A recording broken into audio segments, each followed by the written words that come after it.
इमरान खान का article economist पर कैसे छपा, असल मामला क्या है, हकीकत खुलकर सामने आ गई। जेल के हुक्म का मौक़िफ़ सामने आ गया।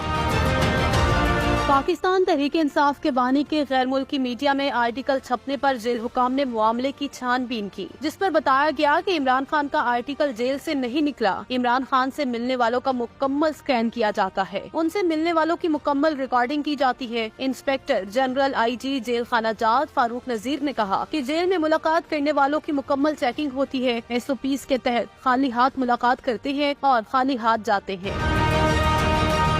आर्टिकल बाहर से जाता तो बड़ी कार्रवाई हो चुकी होती। जेल हुकाम का कहना है कि बरतानवी जरीदे में शाया होने वाला बानी चेयरमैन PTI का आर्टिकल उनकी अपनी तहरीर नहीं। जेल बैरक में बानी PTI को कागज और कलम की सहूलत मयसर नहीं, कोई ऐसा जरिया उन्हें मयसर नहीं कि वो जेल में कुछ